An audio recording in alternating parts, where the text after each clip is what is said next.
Alright, it's been 7 years. 7 years. As you guys already know, it's been 7 years since my brother committed suicide. May 18th, 2011 has gone down as the worst day of my life. And I've mentioned this so many times on this channel, and I'm sorry if I seem like I'm repeating myself. As you guys have realized, this is the most heartbreaking moment of my life. When my dear brother Tim Goss shot himself. And it's never gotten any easier. Maybe I cope a little bit better at times, but this is the one day I absolutely dread the most. I know I complain about Christmas, saying I hate this time of the year and things like that. And that has to do mostly with the fact that my brother is gone. But May 18th, 2011, that's the all-time topper right there. And every year I have to deal with the pain, the sadness, the hurt, everything that goes with when you lose someone that you love dearly. So I thought, instead of just sitting here and just pouring my heart out like I've done many times before, I thought a great thing to do was to go ahead and honor my brother's memory by sharing some great gaming memories I've had with him when I was growing up. And maybe this will help me get through this year. It's just been a very difficult time, but I like to share with you guys out there some really great memories I've had with my brother. So today, in honor of my brother Tim, I present to you my top 5 gaming memories. And Tim, I don't know if you can hear me. I miss you. I love you. I really miss you more than anything in this entire world. And I'm dedicating this to you. So let's begin.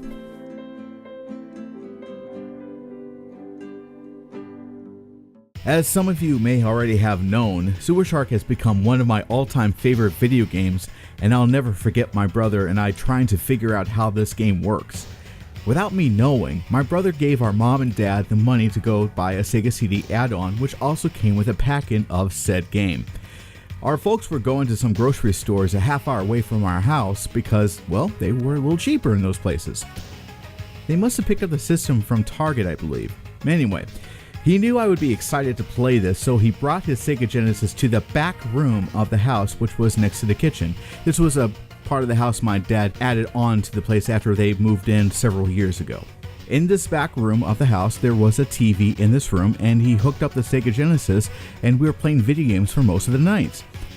After Mom and Dad got home, they had Tim bring a rather large bag into the back room, and he had me close my eyes. When he finally told me to open them, there stood the Sega CD. I knew this was Tim's system, but being a 12-year-old boy, I was extremely happy, and I couldn't wait for him to fire it up. I'll never forget how we tried to figure out how to play this game. We kept crashing into walls and trying to understand what we're supposed to do.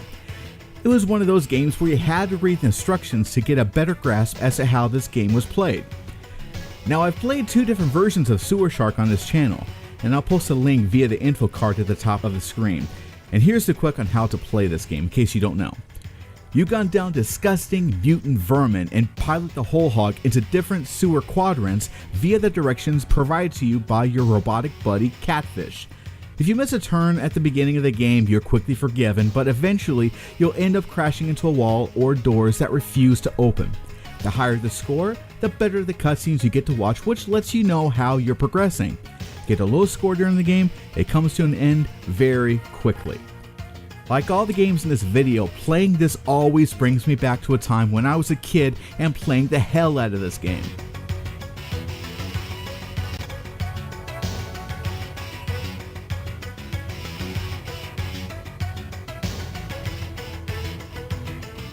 Another fact you are aware of, I'm a huge Castlevania fan.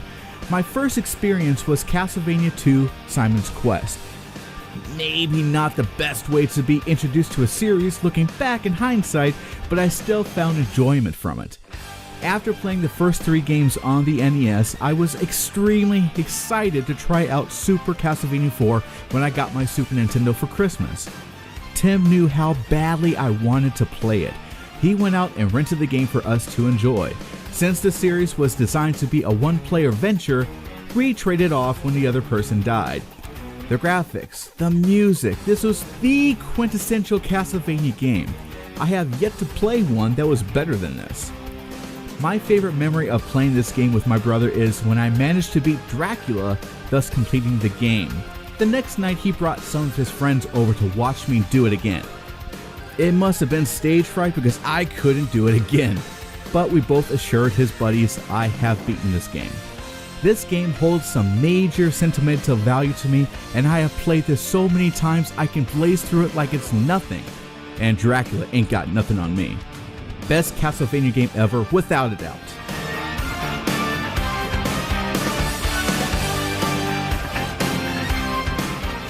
Tim loves surprising people, including me, as if you hadn't guessed by now. One day after school, he says that he's found a secret level in the SNES game Pilot Wings. Now I know every nook and cranny of this game as I've beaten this several times, so I already knew something was up. He said he would show me after I did a couple of chores around the house, which thankfully they were pretty quick to do. Right when I finished, I met him at the TV where he had Starfox on pause. Like I said, I already knew something was up and I kind of figured he had rented the game as a surprise for me. Yeah, secret level. Nice try, bro. Starfox was the first console game to implement what was originally codenamed the Super Mario FX microchip. And of course it was renamed the Super FX microchip, and it brought polygonal gaming to the 16-bit gaming world. You are Fox McCloud, the leader of the anthropomorphic pilots called Starfox, who has been enlisted by General Pepper to save the Lilac system from the evil mad scientist Andross. Even though the graphics are extremely dated by today's standards, you have to admit the game still has some charm to it. This game would eventually spawn a number of sequels and side games. If you were lucky to get an SNES Classic and completed the first level of Starfox, you unlocked the originally unreleased sequel, Starfox 2. Tim and I had spent several hours on this game, and I think I recall beating this on my own. I'm not sure if he ever did. It's still a great game.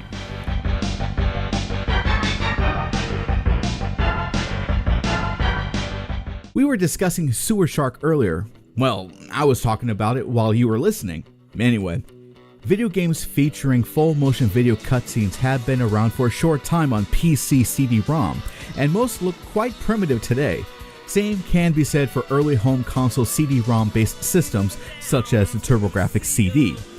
Tim had this system, and one of the games he had for it was a remake of the Amiga computer game It Came from the Desert.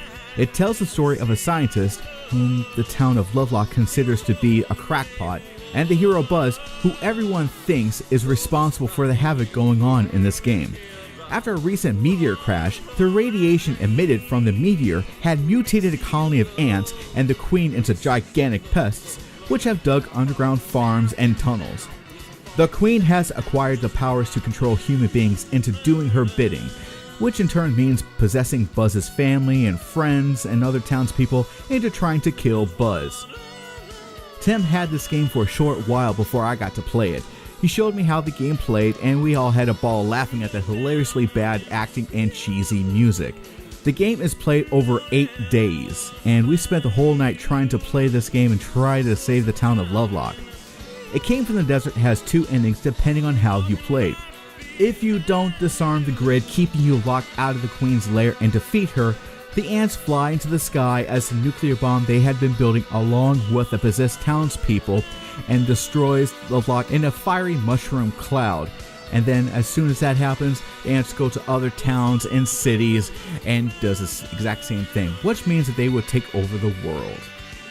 I remember my brother giving me this system years later as a birthday present, and this was one of those games.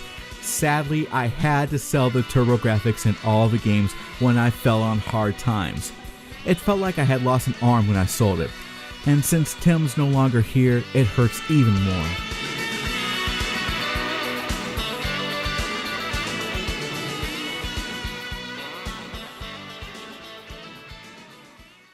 The best gaming memory I had of my brother was the day when he bought a Nintendo Entertainment System. I remember going over to a friend's house years before, who lived just down the street from me, and he had a Nintendo.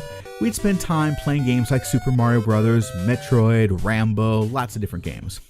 I didn't have one and always hoped my mom and dad would get one for me. They said they couldn't afford to buy me one, and it always made me feel sad. It was around March of 1989 when my brother had went out of town to do some things. Little did I know he had his income tax return and knew exactly what to do with it. I was in my room watching The Goonies when I heard my mom call for me to come to the living room. One of the things Tim had bought was a plaster Black Panther statue which doubled as a coin bank. There was also something else on the ottoman. It was rectangular shaped and was covered with a large green blanket. He told me to pull the blanket off, and what'd you know? There was a Nintendo Entertainment System with 2 controllers, a Zapper light gun, and a pack-in copy of Super Mario Bros. And Duck Hunt on one cartridge. He also bought a copy of Double Dragon for us to play and Bubble Bobble for my sister Angela, which she didn't get into. She's not really a gamer like Tim or myself. Anyways, after he hooked it up, Tim and I dove right into Super Mario Bros. As the family watched us play. The smiles on everyone's faces as we played made me smile even bigger. I recall my mom would just let out a small gasp when one of us died and followed it with a little giggle. When we finished with that, we popped in Double Dragon and felt a little confused as to why this game didn't play exactly like the arcade game, where at the time it was a co-op beat 'em up, and here on the Nintendo is presented as a player alternating game, which meant that when one player lost a life, it was the other player's turn. Plus, only 3 characters were able to be on screen at the same time, but nonetheless, it was still a lot of fun. Regardless of these little differences, Tim and myself still had a great time playing this game. It's a very hard game, but I did manage to beat the game and see the ending. It was frustrating, but it had a nice payoff.